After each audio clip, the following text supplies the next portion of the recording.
Yesterday it was Chelsea. This morning it was Manchester City versus Tottenham. I say this morning, it was the early kickoff. Again, the lineups, you were thinking, right, well, Spurs are going fairly conservative. They've got Sarr, Palhinha, Bentancur, fullbacks that will definitely tuck in as well. Kudus, Richarlison and Johnson. Richarlison in particular, he played well. Keeps his position over Dominic Solanke. But that Man City team, let me ask you, all of you, this question and everyone at home.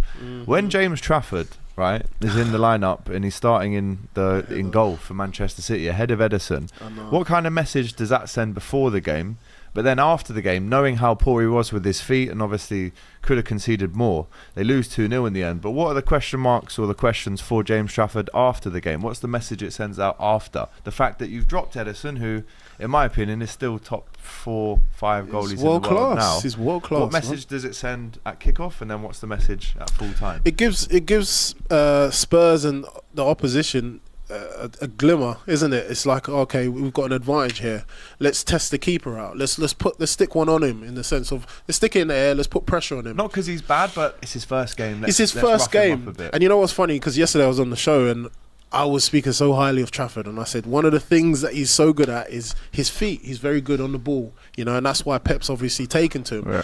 And I think I was with Dylan, shout out to Dylan, because he said, yeah, but his age, is he experienced enough? And I said, no, he'll be fine. And obviously, I guess experience kind of showed today. I know Pep, behind closed doors, Pep will kind of say, you know what, I'm glad that you tried to still play out from the back, but I mean, credit to Spurs, because they put a lot of pressure with Sarr, obviously pressing high, Richarlison forcing those mistakes. But yeah, it was quite surprising to see what happened. Obviously, for me as an Arsenal fan, I hated it. There's loads of noise around Donnarumma as well with Man City. That's probably playing in his mind. I think he's not necessarily. What happens with these young players is they come in, right, and he wants to do exactly what the manager's asking him to do. And sometimes in certain situations, you can't. You can't execute the manager's plan. So sometimes just lump it and get it out. And he's tried to do it. That was all his fault. That second goal, unfortunately. It was. He's looked at a man like Sarr, who's behind. It was Gonzalez. It might have been Gonzalez. Yeah, so he's went past him and he's not checked. Sarr is a pressing machine, mate. He's fantastic. So good. He's everywhere today. He's very, very good. And he caught him immediately, like, so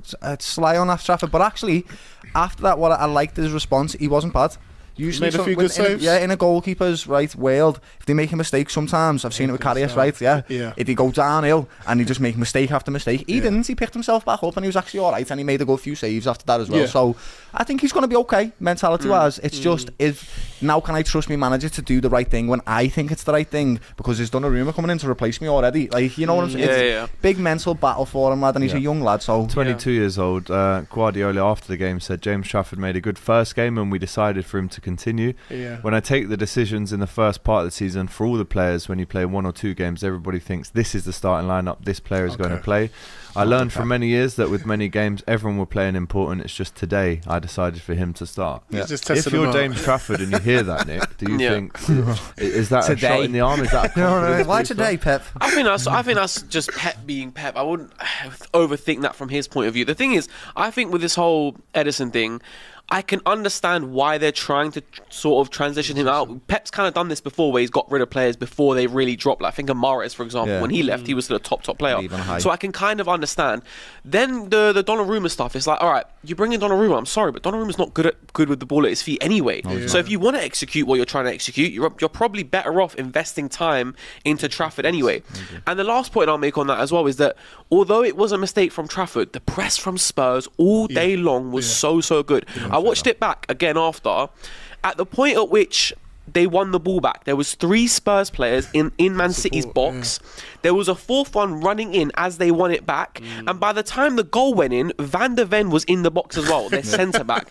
So they were seriously like pressing high. Thomas Frank is a wonderful manager, and what he's great is at picking his battles. He knows which ones he can win, and he does that by meticulously studying other teams and seeing where the trigger points are for his pressing, because he's a defensive manager. But Tottenham flourished today under that type of style. That midfield is just full of workhorses, grafters, mate. And you've seen it. We talk about how poor Man City were at home. Maybe one or two. I mean, Haaland had a sitter with the head, maybe a couple actually. But we're not talking about 4 or 5 gilt-edged chances. No. And actually, as bad as Man City were today, and they were really poor, right, with the ball, without the ball, didn't really string more than 3 passes together, sloppy.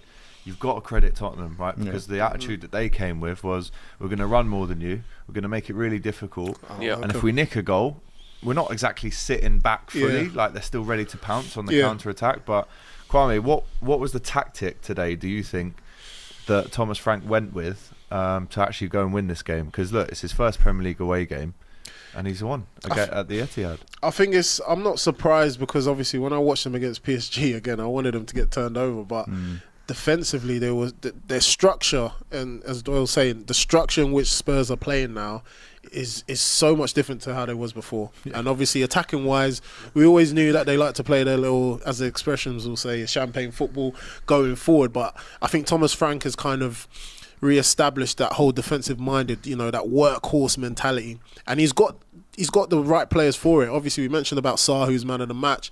Bentancur, obviously, he's just come back from his injury, and he's now 100% fit, which is good.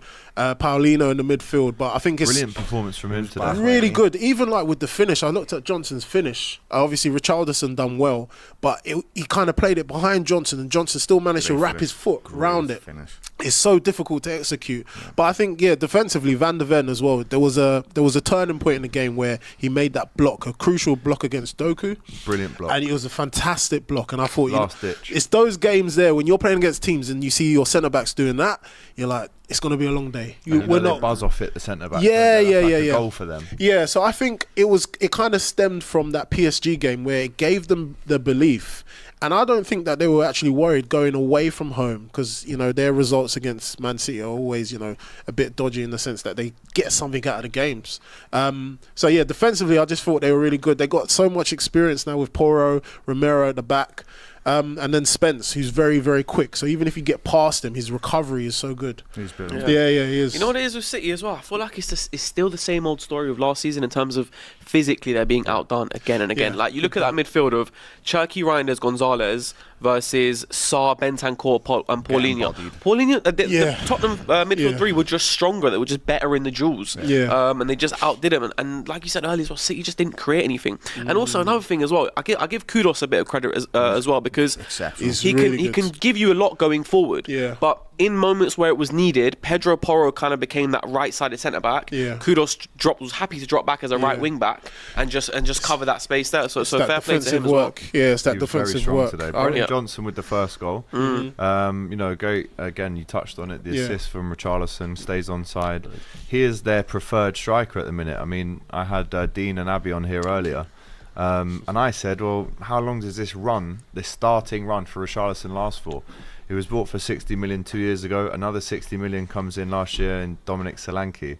But at the minute, with the goals, the assists, you can't really drop him at the minute. Nah, I mean, Brazilian international. Brazilian number 9. Number 9. I know. This is what I mean. He's not an R9, easy. But I always wondered why, and you're kind of seeing it now in his game. With his hold-up play, it's also his defensive work as well. Him getting back, and I think that's why obviously Thomas Frank has taken a liking to him, because he gives you a lot more off the ball as well as on the ball. Dog, ain't he, lad? He is. Even with that second goal as well, he's a nuisance.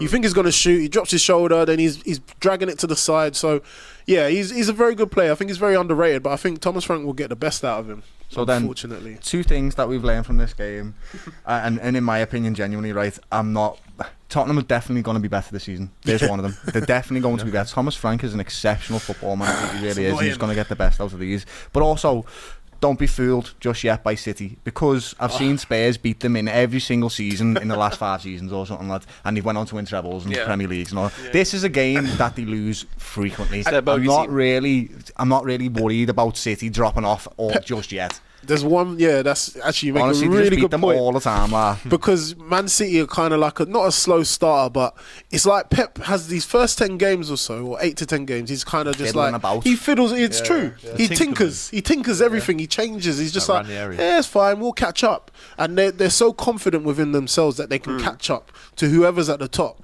That's the thing that I rate about Pep. He's willing to take risks. A lot of players or a lot of managers would never do what he does.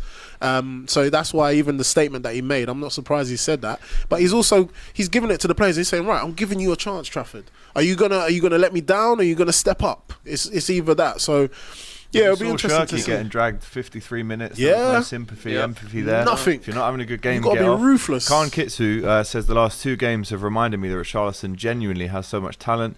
I truly hope this season he's healthy and balls out. So Tottenham fans, how happy are you with that performance? And I think the thing that none of us have actually mentioned yet, in a roundabout way, 2 games for Tottenham, 2 wins, 2 clean sheets. Yeah, Yeah. Burnley was a Which first. I think last Burnley season. was yes, the first yes, one. it's Burnley, but City away clean sheet. Also, though, that one was Spurs. I've seen Spurs do this before, though.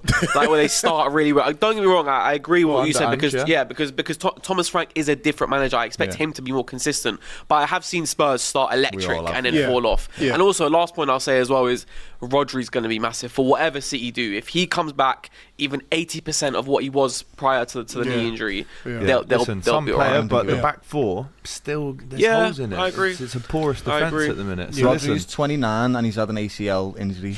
Who? Rodri. The lad. Yeah, but so did Van Dijk. So did Van Dijk. Yeah, but he's playing completely different. No, roles, I know. That CDM role demands physicality. I agree. You've got to be an engine. And I just, as good of a player as he was, can his body do that? I get it. I don't know. 29 years old is old for that type of injury in my Might opinion. need a bit of cover. Yeah. All right, well, infamous Akla says City's defence is dead. The same defence from last year, a year older. A leopard ain't changing its spot. Same older City. So, Tottenham brilliant, Man City poor, or 2 things can be true at the same time. Let us know. What